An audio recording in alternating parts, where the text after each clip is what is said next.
Hello and welcome to Trampoline for Teachers screencast on a front somersault. First we'll start with the approach of the front somersault. What you want to make sure your performer is doing is keeping a nice straight upright body shape as they're coming down into the trampoline, as we can see here.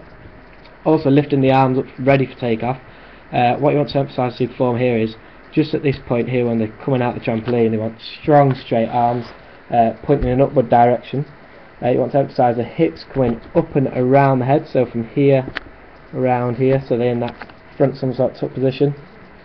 One way you could say this to your performer is saying to them, imagine they're jumping over a garden wall around about here, and they're pushing up and out of the bed. So we want them to reach up and over and go into a nice tuck position. And when they're in the tuck position, try and emphasise for them to touch the knees when they're on the way around. So as you can see, this performer's coming up, he's reaching up and over, and he's going to get into his tuck position around about here. Okay, now this performer's quite advanced, so his kick out's quite early, which is just around here. For the less skilled performers, what you want to do is for them to hold their tuck shape around here and keep going, and then around about here you want them to kick out. So what you want to tell the performers there is just straighten your legs up and try and land on your feet. Now as they're landing on the feet, what you want to tell the performer is to land with their arms down and squeeze the muscles nice and tight. So the shape and the land is nice and tight, so it's nice and neat.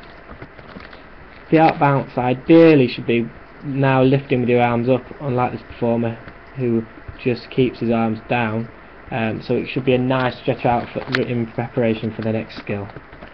So what you want to emphasise in this front somersault is, firstly, that the hips are going up and over the head at takeoff. You also want to emphasise that the vision is at this end mat here at takeoff and the same end mat at landing. And you also need to look at making sure the arms are nice and straight and strong on takeoff as well, to make sure they've got plenty of reach and plenty of power in that somersault to get them round to the feet.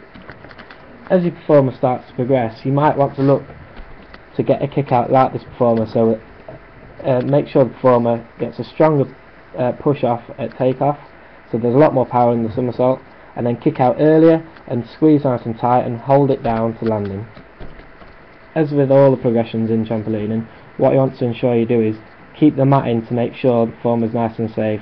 So as they progress through the stages, as you've learnt through your coaching course, where they've gone from 3/4 turnovers with you with a belt to without support and then onto a full somersault, in the same way that you use the mat to progress with that, it's exactly the same concept with the kick out. So when you start introducing the kick out, use the mat just in case, because they may fall short when landing. Okay, we'll just watch the full somersault through now, just so you get a grasp of what it should look like in real time.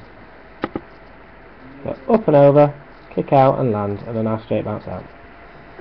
Thank you for listening to this screencast of front somersault. There are videos available on the website showing you how to support with a belt, by hand and stepping in.